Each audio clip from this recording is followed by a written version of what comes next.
Video shoot करून मला 1 weak झाला असेल, पण माझ्याकडे खरं तर टाईम नव्हता, म्हणून मी आज हा पोस्ट करते. तर झालं असं की आज मी ऑफिसमधून आली आणि आल्यानंतर मला समजलं की माझ्या नवऱ्याने थिएटरचे तिकीट बुक केले. खरं तर मला मूव्ही वगैरे बघण्यात काहीच इंटरेस्ट नाही. 3-4 दिवसा अगोदर ते मला बोलले होते की आपण जुरासिक वर्ल्ड बघायला जाऊया. तुला इंटरेस्ट नाही तर आपण बाबूला तरी दाखव. तर त्याच्यावरती तर मी सरळ सरळ त्यांना नाहीच सांगितलं होतं. तर ते आज मला बोलले की ऑनलाईन तिकीट काढलेले आहे, आपण कॅन्सलही नाही करू शकत, तर तुला यावंच लागेल. तर मग काही शेवटी निघावंच लागलं. मग शेवटी निघालो आम्ही आणि निघाल्यानंतर मग समजलं की बाईक खराब झाली. मग म्हटलं आता काय, आपल्याकडे बराच वेळ बाकी आहे, आपण चालतच जाऊया. मग आम्ही चालत निघालो.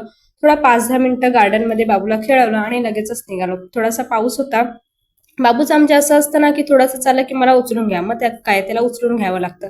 बरेचसे मूवी इथे लागले होते, बरेचसे पोस्टर होते, पण त्यातल्या बरोबर जुरासिक वर्ल्डचा पोस्टर दाखवून बाबू बोलतो की आपण हा मूवी बघायला आलोय ना. मग काय, त्याच्यासोबत फोटो वगैरे काढला आणि मग शेवटी आम्ही निघालो. पोचल्यानंतर ही शांत बसणारी ही प्रज्ञा कसली, फोटो आणि व्हिडिओ तर चालूच होतं, त्याच्यामध्ये माझ्या बाबूला त्रास देणंही माझं चालूच होतं.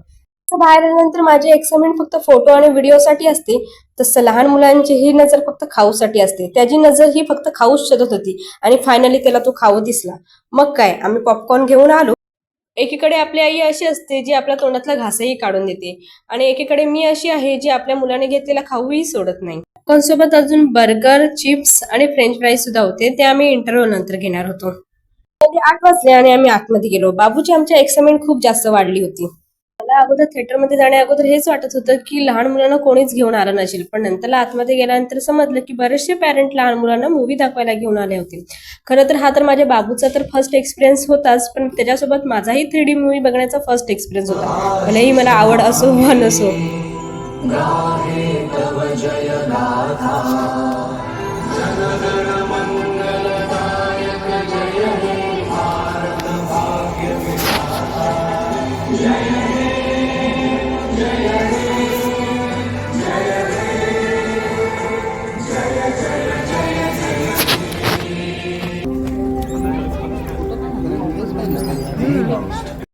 आणि इकडे नक्की मला समजतच नव्हतं की मला कशाला आणलंय, मूवी बघण्यासाठी आणलंय की फक्त खाण्यासाठी आणलंय, कारण की मूवी बघायचं सोडून फक्त माझं म्हशीसारखं चारायचंच चालू होतं.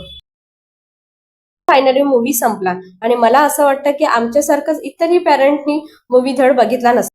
मलाही त्या मूवी मधलं काही समजलं नाही. मग काय, त्या मूवी मधले फक्त डायनोसर लहान मुलांसारखे बघितले आणि निघायचं काम केलं.